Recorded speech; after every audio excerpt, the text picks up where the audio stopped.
प्यार दे जहान विच हर्ष ना कोई अमीर थे ना कोई गरीब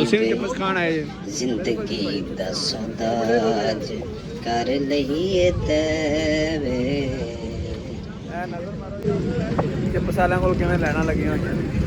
एक सूर दा चिप्स दा मशहूर पॉइंट है ते किन्ने पतीले लगे हुए हैं जी 4 पतीले बारी फिर भी नहीं आ रही है बंदा बना रहा पिछे पिछे है बंदा थैंक यू जनाब थैंक यू लो जी सानू भी मिल गई जाओ जी भाई जान मान गए हो उधर चलो ए कैचअप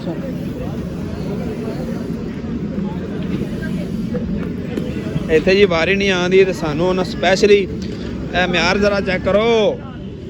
ਇਹ ਨਾਲ ਬੜੀ ਆਲਾ ਕਿਸਮ ਦੀ ਜਨਾਬ ਕੈਚਅਪ ਪੈਕ ਕੀਤੀ ਹੋਈ ਹੈ ਭਾਈ ਜਾਨ ਖੋਲੋ ਇਹਨੂੰ ਇਹ ਸਾਰਾ ਤੁਸੀਂ ਨਜ਼ਰ ਮਾਰੋ ਜ਼ਰਾ ਕਿੰਨਾ ਰਸ਼ ਲੱਗਾ ਹਾਂਜੀ ਮਜ਼ੇਦਾਰ ਹੈ ਬਹੁਤ ਮਜ਼ੇਦਾਰ ਅੱਛਾ ਅਸੀਂ ਸਭ ਤੋਂ ਪਿੱਛੇ ਪੈਸੇ ਦਿੱਤੇ ਨੇ ਪੈਸੇ ਪਹਿਲੇ ਜਮ੍ਹਾਂ ਕਰਵਾਉਣੇ ਪੈਂਦੇ ਲੇਕਿਨ ਸਾਡੀ ਵਾਰੀ ਸਭ ਤੋਂ ਪਹਿਲੇ ਆ ਗਈ ਕਿਉਂਕਿ ਉਹਨਾਂ ਨੂੰ ਪਤਾ ਸੀ ਇਹ ਵਲੌਗਰ ਨੇ ਤੇ ਇਹਨਾਂ ਨੂੰ ਜਲਦੀ ਜਲਦੀ ਫਰਕ ਕਰ ਲਈ ਇਹ ਨਜ਼ਰ ਮਾਰੋ ਤੁਸੀਂ ਇੱਧਰ ਤਿਆਰ ਹੋ ਚਿਪਸ ਤਿਆਰ ਹੋ ਰਹੀ ਹੈ ਇਹ ਭਾਈ ਪਿੱਛੇ ਤਿਆਰ ਕਰਕੇ ਪਕਾ ਕੇ ਅਗਲੇ ਬੰਦੇ ਜਿਹੜੇ ਨੇ ਉਹ ਸੇਲ ਪੁਆਇੰਟ ਤੇ ਖੜੇ ਹੋਏ ਨੇ ਹੁਣ ਮੈਂ ਵੀ ਖਾ ਲਵਾਂ ਕਿਉਂਕਿ ਮੇਰੇ ਨਾਲ ਦਾ ਤਾਂ ਸਾਰੀ ਖਿੱਚ ਜ਼ਿਆਦਾ ਉਹਨਾਂ ਨੂੰ ਗਰਮ ਤਾਂ ਨਹੀਂ ਗਰਮ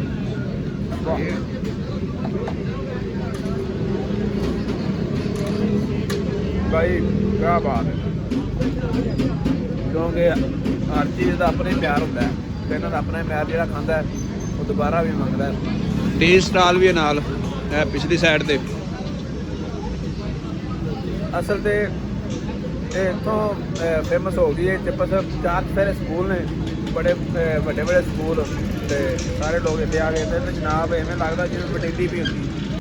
ਖਾਨ ਦੀ ਚਿਪਸ ਹੈ ਬੜੀ ਮਸ਼ਹੂਰ ਹੈ ਅੱਛਾ ਰਾਇਵਿੰਡ ਰੋਡ ਕਸੂਰ ਸੈਨਮਾ ਮੋੜ ਤੋਂ ਥੋੜਾ ਜਿਹਾ ਅੱਗੇ ਪਾਕਿਸਤਾਨ ਮਾਡਲ ਸਕੂਲ ਦੇ ਸਾਹਮਣੇ ਜਨਾਬ ਇਹ ਚਿਪਸ ਖਾਣ ਨੂੰ ਮਿਲਦੀ ਹੈ ਔਰ ਤੁਸੀਂ ਵੀ ਖਾਣੀ ਹੋਵੇ ਤਾਂ ਸਕਦੇ ਓਏ ਮੁਬਸ਼ਰ ਠੰਡੀ ਹੋ ਗਈ ਯਾਰ ਖਾਨ ਸਾਹਿਬ ਉਹ ਪੈਕਿੰਗ ਵਾਲੀ ਵੀ ਦੇ ਦਿਓ ਪਾਰਸਲ ਦੇ ਦਿਓ ਸਾਡਾ ਜ਼ਰਾ ਦੋਸਤੋ ਅਗਰ ਕਸੂਰ ਆ ਕੇ ਫਿੰਗਰ ਚਿਪਸ ਖਾਣ ਦਾ ਇਤਫਾਕ ਹੋਵੇ ਤੇ ਇਹਨਾਂ ਨਾਲੋਂ ਵਧੀਆ ਤੁਹਾਨੂੰ ਪੂਰੇ ਕਸੂਰ ਦੇ ਵਿੱਚੋਂ ਫਿੰਗਰ ਚਿਪਸ ਨਹੀਂ ਮਿਲ ਸਕਦੀ ਉਸ ਦੀ ਰੀਜ਼ਨ ਇਹ ਆ ਇਹ ਬਹੁਤ ਅੱਛੇ ਕਿਸਮ ਦਾ ਮਸਾਲਾ ਜਾਤ ਤੇ ਦੇਸੀ ਖਾਲਸ ਬੇਸਨ ਦਾ ਇੱਕ ਪੇਸਟ ਬਣਾ ਕੇ ਜਦੋਂ ਆਲੂਆਂ ਨੂੰ ਕੋਟ ਕਰਕੇ ਫਰਾਈ ਕਰਦੇ ਨੇ ਤੇ ਬਹੁਤ ਹੀ ਕ੍ਰਿਸਪੀ ਤੇ ਯਮੀ ਟੇਸਟ ਦਿੰਦਾ ਹੈ ਤੇ ਬਹੁਤ ਮਜ਼ਾ ਆਉਂਦਾ ਤੁਸੀਂ ਇੱਥੇ ਜ਼ਰੂਰ ਚੱਕਰ ਲਗਾਉਣਾ ਸ਼ੁਕਰੀਆ।